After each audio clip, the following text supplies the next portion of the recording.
Oi, turma, bom dia, né? Boa tarde, boa noite. Espero que esteja tudo tranquilo com vocês, tudo bem com vocês. Na aula passada a gente viu a gente aprendeu o que era meteorologia, quais são os fatores meteorológicos, atmosféricos, como eles são medidos, como eles são compreendidos e falamos um pouco sobre o tempo e o clima.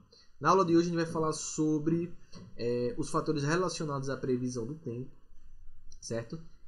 Então, por exemplo, porque o tempo sempre ele está sofrendo alterações, né? Quais fatores eles possibilitam prever o estado do tempo em algumas horas ou alguns dias no futuro adiante, né? Então, para essa previsão do tempo, para a previsão do tempo, né, são considerados alguns fatores que são variáveis, né, que se alteram, ou seja, são variáveis que se modificam, como por exemplo, temperatura, a umidade do ar, a pressão atmosférica, a velocidade dos ventos e a direção dos ventos também, velocidade e direção dos ventos, né? A mudança da velocidade e direção do, as massas de ar, né? As chuvas, então todos eles são fatores que indicam as condições do tempo, né? Então a umidade do ar, os principais nuvens, massas de ar, vento, direção e velocidade, pressão e temperatura do ar, que influenciam em todos esses outros fatores, massas de ar, umidade do ar. Então esses fatores eles se influenciam. O que torna complexa a meteorologia é que esses fatores eles se influenciam mutuamente, ou seja, um fator ele influencia o outro. Então por isso os meteorologistas eles não consideram em suas previsões os fatores e fenômenos, os fatores e os fenômenos atmosféricos de forma isolada. Eles analisam todos eles de forma conjunta, porque um fator acaba influenciando o outro. Então, por exemplo, a associação entre a queda de pressão atmosférica, o aumento da umidade do ar e a mudança de velocidade de direção dos ventos indicam, por exemplo, a provável chegada de chuva. Então, esses fatores eles analisam como esses fatores eles interagem para que você possa compreender a resposta que vai ser dada a partir daqueles processos e fenômenos, né? Então, por exemplo, a temperatura do ar, né? Então as partículas dos gases que formam o ar, como qualquer tipo de matéria que esteja dissolvida no ar, eles vão estar em constante agitação, no processo de agitação das moléculas, a agitação térmica das moléculas. Você pode lembrar lá do 7º ano, que a gente falou um pouquinho sobre isso. Então a intensidade desses movimentos contínuos, né, ele vai depender do estado físico em que a matéria está, né? Então a gente vê lá que depende da agitação térmica, vai depender se está no estado líquido, gasoso, sólido, né? Então a grandeza que nos dá noção desse grau, né, que a gente já viu lá no ano passado, é a agitação, vai ser a temperatura, né? A temperatura ela vai medir o grau de agitação térmica das moléculas que vão estar presentes, no caso aí no ar, para a gente poder compreender a temperatura do ar. Então a temperatura é uma medida diretamente proporcional, né, ao grau de agitação térmica das partículas de um corpo, como a gente já viu, vocês viram lá no 7º ano, né? Então quanto maior a agitação térmica das partículas de um corpo, maior será a sua temperatura, né? Então a temperatura do ar ela é medida por meio de termômetros, né? O termômetro é o aparelho que mede o equilíbrio térmico lá, ele se baseia no equilíbrio térmico para compreender o grau de agitação térmica das moléculas, né? Então geralmente os boletins meteorológicos que a gente às vezes vê na televisão ou em aplicativos, né, eles costumam indicar a temperatura máxima, né, e mínima previstas, né, para determinado período de tempo, né? Então a diferença entre essas temperaturas é que a gente chama de amplitude térmica, né? Então a amplitude térmica vai ser a diferença entre a temperatura máxima e a temperatura mínima. O vapor de água, por exemplo, no ar ajuda a reter bastante calor, né? Então assim a gente consegue perceber que em lugares mais secos há menor retenção de calor na atmosfera. Por exemplo, Brasília, que é um lugar seco, o ar seco, né? Consequentemente, ele pode fazer muito calor durante o dia, porque a gente tem uma maior incidência de raios solares, né? E muito frio à noite, né?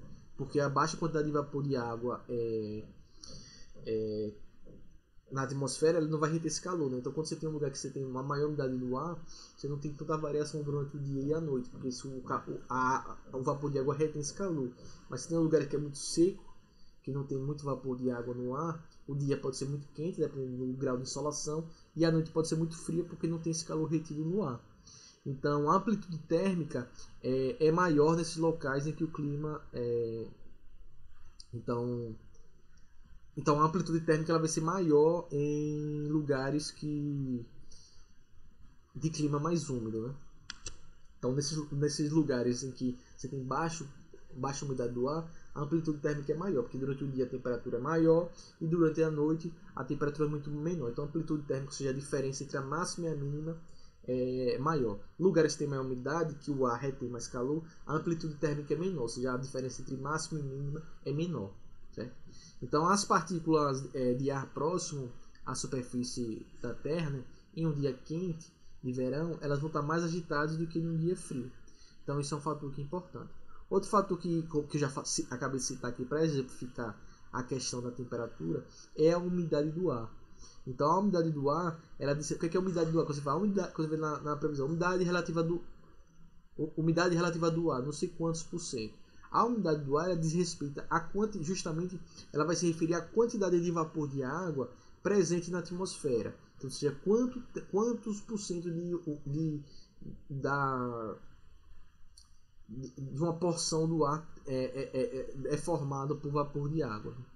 Então, a umidade relativa do ar é o que caracteriza se o ar é seco ou úmido. Se tem mais vapor de água, ele é úmido. Se tem menos vapor de água, ele é seco. Né?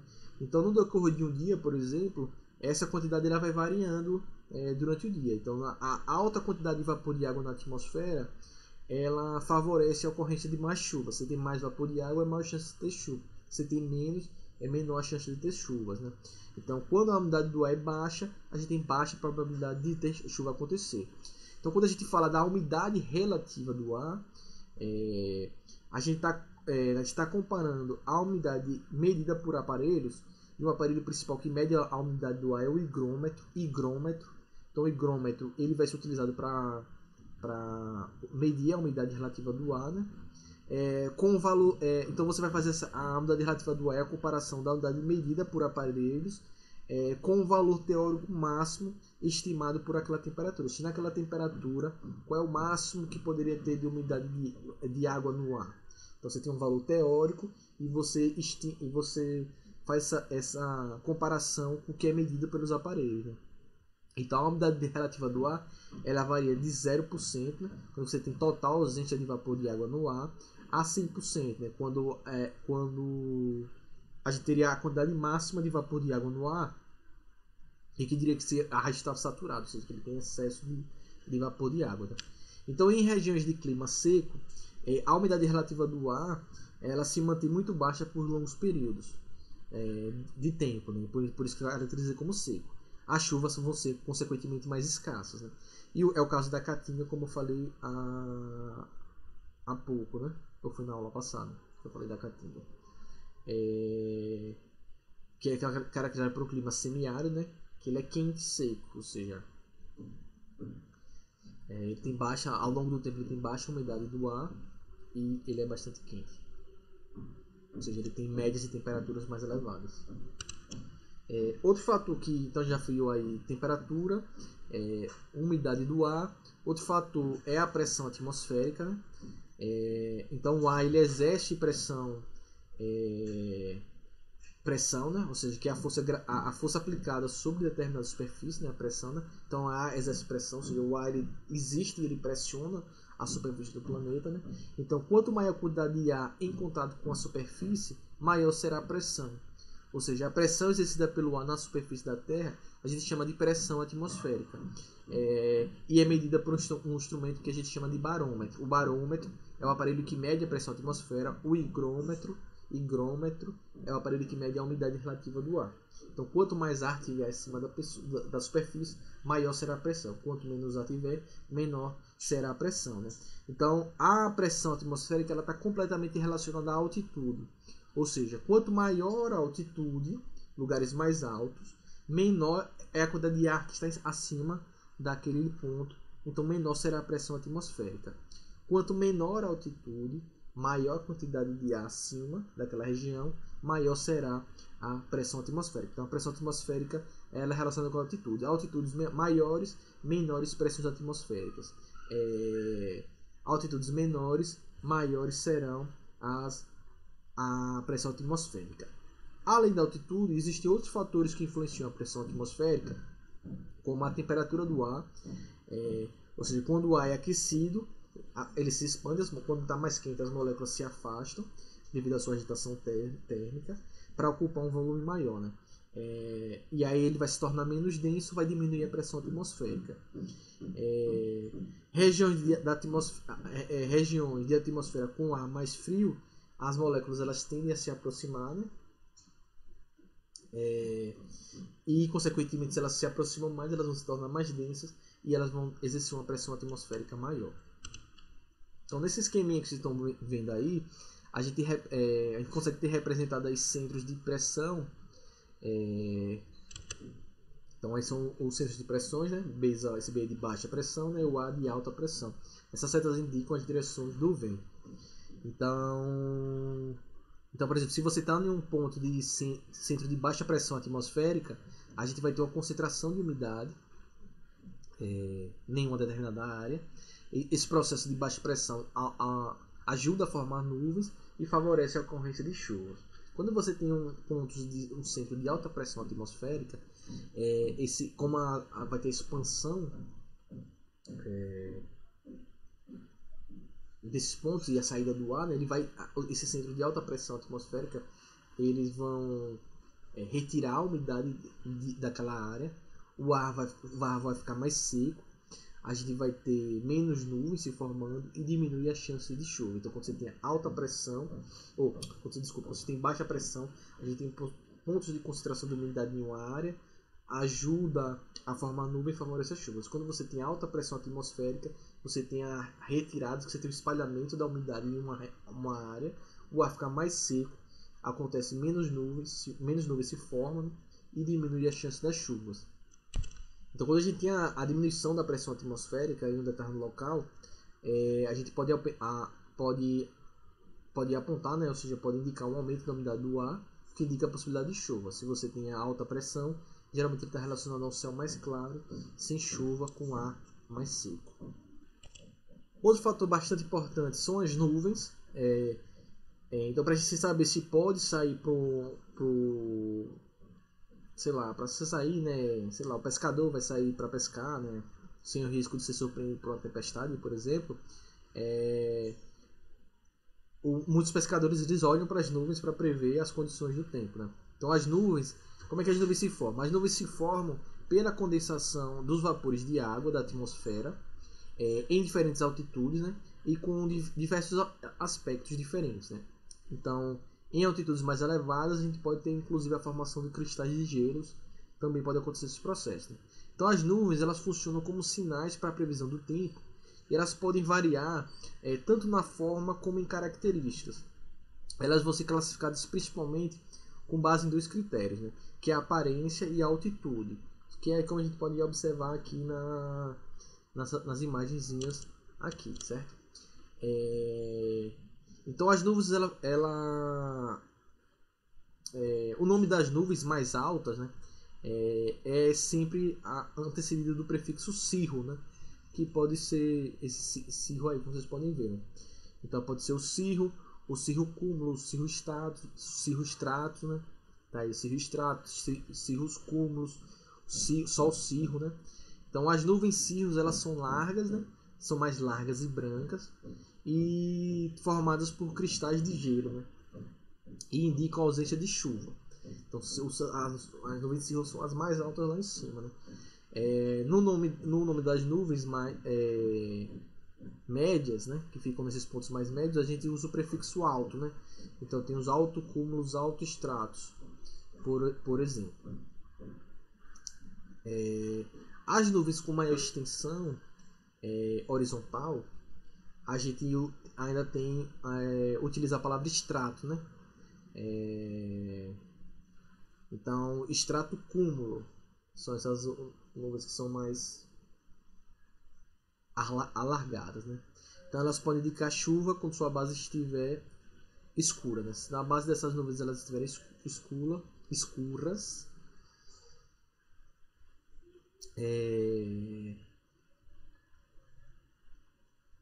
elas vão indicar chuva, né?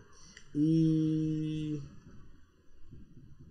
quando as nuvens de tipo estrato se desenvolvem muito próximo da superfície, elas causam os fenômenos que a gente chama de nevoeiros, né?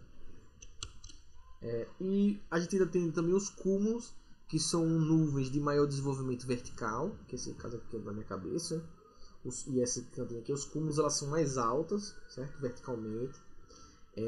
E aí a gente tem maior desenvolvimento vertical, a gente tem as cúmulos nimbus, que é essa aqui gigantesca aqui. São nuvens brancas, né, parecido visualmente com flocos de algodão, né? Mas elas indicam mais o tempestade, mas elas chamam de cúmulos essas que tem essa altura de vertical, né? Então os estratos são as mais horizontais, as cúmulos as mais horizontais, ou crescimento mais vertical, como essa casa. Então a gente tem aqui os cúmulos nimbus, né? O cúmulos aqui embaixo, que está nessa região aqui mais próxima da superfície, né? E a gente também tem as que a gente chama das nuvens do tipo nimbus, que são as que têm as cores mais escuras. Estão vendo lá o nimbus stratus, que ela é bastante alargada, né? Que elas indicam a chuva, né? Elas são mais escuras e vão indicar chuvas ou tempestades, né? Caso se você tem, por exemplo, um nimbus stratus, que é aquele caso lá, ele vai dar um maior nível de tempestade, né? Às vezes com chuva de granizos e flocos de neve, que podem se formar nesse processo. Outro fator importante são os ventos, né? Então, o movimento do ar na atmosfera é o que a gente chama de vento. Então, quando o ar fica se movimentando, é o vento. Em relação à superfície da Terra, né? Esse movimento ele vai variar desde a calmaria, né? Que é a ausência de vento, né? Até a formação de furacões, em que os ventos assumem velocidades que estão acima de 250 km por hora, o que pode causar uma série de destruições, né? A direção e a velocidade dos ventos, que são influenciados pela variação da pressão atmosférica. Então, a pressão atmosférica, a gente viu lá, baixa pressão, alta pressão, ele altera a direção dos ventos. Eles afetam a condição do tempo, né? Então, a alteração do vento, a direção e velocidade dos ventos, ele vai alterar as condições do tempo meteorológico e serve como indicadores das condições do tempo. Então, por exemplo, a velocidade do vento ajuda a prever quando uma massa de ar chega a determinada localidade. Então, você tem uma massa de ar, para saber se ela vai chegar rápido ou lento em determinado local, depende da velocidade e direção do tempo, né? Então, a gente tem alguns instrumentos, que aí tem um exemplozinho, que servem para medir a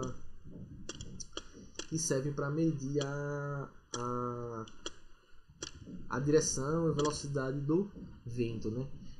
A velocidade do vento é medida por um aparelho que a gente chama de anemômetro. O anemômetro é esse aqui, parece ter 6 colheres. Ele parece um catavento, né? E ele registra a velocidade dos ventos por meio de pequenas essas conchazinhas aí. Quanto mais rápido elas giram, mais rápido, consequentemente, é o vento, né? Então, os anemômetros convencionais, né? Eles são ligados a um mecanismo simples, que tem um aparelhozinho que vai medir nessa velocidade desse vento, né? Uma agulhazinha. Outro tipo de aparelho é a biruta, né? A biruta ela vai servir para indicar, ela é mais simplesinha, né? Como se fosse um saco com duas furos, né? E ela vai indicar principalmente a direção dos ventos, né? Ele parece aqueles filtros de coar café. Então, é comum encontrar, em alguns lugares tem biruta, né, na praia, né, para orientar os pescadores e surfistas sobre a direção do vento, por exemplo. Antigamente era muito comum também nos aeroportos, mas hoje em dia nos aeroportos as torres de controle, hoje em dia nos aeroportos tem torre de controle que mede, né, a velocidade e a direção do vento. São uma parte de instrumentos tecnológicos mais complexos, né? Hoje em dia não tem, mas antigamente tinha bastante biruta para indicar a direção dos ventos, para auxiliar no pouso e decolagem das aeronaves. Bom, é isso.